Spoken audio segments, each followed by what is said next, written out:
Theodie and Reece, would you have any doubt about starting them this weekend? No, they haven't been. I mean, they've played a lot of games, haven't they? So it's them two are probably in a better place than John and Kevin. Given the amount of games they've played this season already and the length of time John and Kevin were out, so them two are good.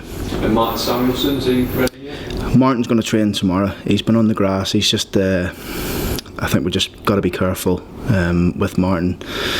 We probably rushed him a little bit when he come in.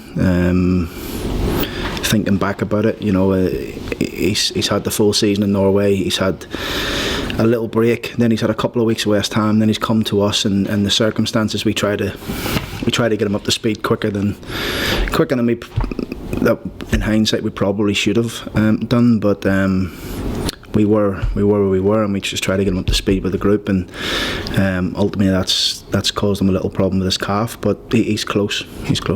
With John and Kevin, is it in your thoughts to start this week, or are you still thinking about topping up the field? No, they'll be in the squad, the both of them. They'll be with us, they'll travel with us, so they definitely come into the thinking. Okay, and last time we spoke, you mentioned Hurricane Eric Lehi not being as bad as you first feared. Have you got a clear timescale on those two yet? We're hoping that both of them will be back before the end of the season. When, I don't know. It's just how they heal and how quickly the process, how good the process is for them, really. But the good thing is that both of them don't need an operation. Young James Scott has had an operation. He's got a couple of. He's been sent home for a week or so just to recover a little bit, and we wish him a speedy recovery because it's not good to see. But we're all supporting him. You touched upon Angus MacDonald there. What's the process going to be with him over the next week or month even? We're looking to get Angus a game, possibly the week after next in the 23s game. So it's important that he's trained for about a week and a half now.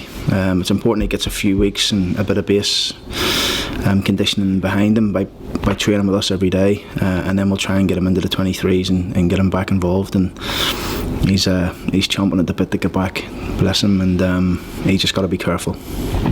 Because the amount of time he's been out, it's almost like he's almost got to learn to play again. His body's got to learn again. He's looked great in training. He's done really well. So we're pleased with him. They've done amazing with him, the physios and Andrew Balderston in particular, really, and looking after him and getting him through this problem we had. And it's credit to Angus. We said from day one that he'll come back better and stronger, and every day we see him in training, he's proven that. Psychologically, is he good to go, do you think, as well? Because again, the amount of time he's been out, there's going to be doubts and anxiety and things like that. Yeah, I mean, it's never easy. Been out haven't played for about a year and a half, I think it is, and it's a long time. It really is. And nowadays in football, you can lose fitness in 2 weeks, never mind a year and a half. So Angus is almost back to the start. He needs a lot of training, a lot of games, and we'll see where he goes. But he's got a great character, great strength of mind, and it wouldn't surprise me if you've seen him in a Hull City shirt before the end of the season. You sort of answered it, I think, but you've got another 23s game tomorrow night. Anyone of note playing? Yeah, there'll be a few playing in that. So you'll see the team sheet tomorrow. There'll be one or two playing in that game tomorrow. Just really to top up on fitness, to making sure everybody's okay and fine, because we've got another busy week coming up. So we're going to need everybody next week with the 3 games. So it's important to get one or two some minutes. Just on Norbert Ballock as well, he seems to get close to the first team and then disappears again. What's the situation? He's looking good, Norbert. He's getting up to speed now. Last 2 days particularly that he's trained, he's definitely getting there. So we're pleased with the progress in Norbert. It's never easy coming over to a different country, not being at the conditioning level that you need to be, and we knew that when we signed him anyway, because we signed him outside the window. He was getting up to speed, and then obviously the injury of Forrest, that wasn't good, but he had 10 weeks off, not training, and now he's getting up to speed. He's had 3 or 4 23s games. He's training with us every single day.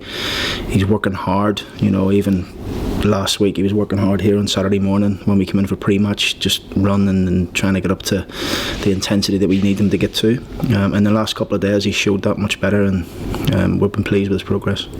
You mentioned that the 4 players you'll have back in the match day squad. How much of a lift is that for the group when things haven't been tough? I think it's a huge lift. I think it's a huge lift for everyone, and people can talk about from the outside. They can talk about Jared and Camille. Having a settled back 4, I think I've spoken to this on numerous occasions, is the key to us.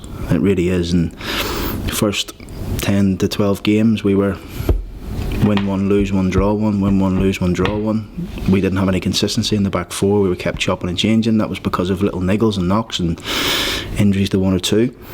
Then we get consistency and we win 7 out of 12, I think it was, in the second 12, and 2 draws and 3 defeats. So we're almost on promotion form with a consistent back 4, and then it strikes again, and we all know where we are. Lost 5 of the last 7, but before that and leading into this 12 games, we'd won 2 games away from home against QPR and Sheffield Wednesday. So it's very easy to talk about Jared and Camille. For us, is the consistency in that back 4, is getting that real understanding there. It's so key to any team. We're speaking about it today. You can imagine having Alexander-Arnold, Van Dijk and Gomez missing for Liverpool. It's huge, and that's where we've been for the last 5 or 6 games, and that's not me putting any sort of blame or slant on anybody else, but we've got a young group underneath that, and some boys are stepping up to this level, and what that'll do, them playing them games, will give them an unbelievable sense of belief that they can play at this level. I'm talking people like Sean McLaughlin, Robbie McKenzie, Brandon Fleming, who's played and he's gone out on loan. Some young boys who are going to have a huge future at this football club, and that will only benefit them for years to come. There's a lot of it's about partnerships, isn't it? Knowing into your right or left. Yeah, it is, and it's really important to have that, but to have them 2 back, to have more energy, more legs in midfield, and Kevin Stewart, more attacking threat and flair and opening people up, and John Terrell, it only makes us stronger, and you can see the lift of the group this week in training with those 4 in and around it.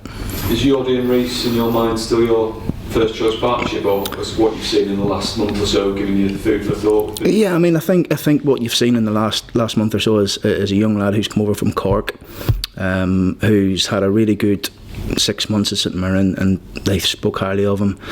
You've seen him for yourself at first hand. He's going to have a huge future. He's only young. He's only 21, 22. Looks so calm on the ball, and he's been learning off Jordi and Taff and people like that. And Robbie McKenzie played a lot of games last year, but for the way the seasons went this year for him and the consistency of Eric Lehigh, he hasn't played many games, and he's come in and he's done well, so I'm only speaking about those 2 because they've played in the team the last few games, so it's nice to see, because we think highly of them. If it looks stronger at 2 centre-half, perhaps you are still vulnerable, vulnerable might be the wrong word, but without Eric as your first choice right back, is Robbie going to get a run in the game? Well, we know, we've seen Robbie play there, we've seen Matty Pennington play there, we've got options there. We're all gutted for Eric, because consistency, he'd probably been the one that's played the most games out of the 4 at the back this season, and it's not like him to get injured. I think he played over 40 games last year as well, so right back and left back, so it's we're gutted for Eric. Just a freak accident at Reading where his foot planted and his body's taken the other way, but it's an opportunity for those 2 now, definitely.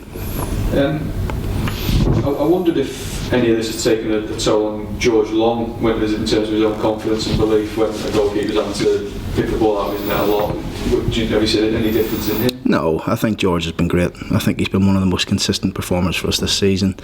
Yes, George will hold his hand up, may have made 1 or 2 mistakes in certain games, but it is what it is. He's a goalkeeper, they're going to make mistakes. So I think he's been outstanding for us this season. I think that he's getting better and better under the stewardships of Baz, and so is Matty Ingram. You know, the two keepers. And I had a chat with Matty the other day, just speaking to him, saying, look, like I said to you from day one, I don't like to call it a number one and number two. Both of them are top keepers, and I wouldn't have a problem with playing Matty either. So it's George has been excellent. His consistency all season has been second to none. Just for everyone, a clean sheet would be invaluable, wouldn't it? Yeah, well, that's the fundamentals of the game, isn't it? We defensively we were disappointing, and have been disappointing over in recent weeks, and that's not just the back four, it's as a team. But to try and get a wee bit of consistency now into our back four, into the team, will hold us in good stead for these next 13 games. I touched upon contracts with you last week, and just to follow up on it really, in terms of the financial structure of the club, and is it going to be tough to keep certain players here on the contracts they're on now? Do you know your budgets for next year? Yeah, I mean we had a meeting a few days back, and that's in the process regarding contracts and who will be offered contracts, and that's left to Lee and Ehab now to speak to the representatives. Because it does become you've got to be pragmatic about it, haven't you? Certain players arrive at this club and it just comes out the Premier. Yeah, I mean it's no secret, is it? I think that is the fact, that is a case. But the club will do all they can to keep. We will do all we can to keep the ones we want to keep, and I think that's definitely on the move after the conversations we had 2 or 3 days ago. So, look, all I can do is voice my opinion on it, tell them who I think can help us in the future, and then it's down to the representatives in the club to strike a deal. Because the budget has reduced in the last 2 or 3 years. I figure it'll be one of the lowest in the Championship next year. Is that going to be clear? Yeah, budgets I'm not really interested in speaking about, really. It is what it is. I'm not worried about that. I'm worried about what we've got in this building. Who can take the mantle of producing every week for us, really. We've got a good group here. We're starting to get good players back. There's definitely a buzz around the training ground this week with the boys coming back. The Yordies, the Reese, the Kevin, John Terrell, Martin Samuelson will train tomorrow. There's definitely more of a buzz.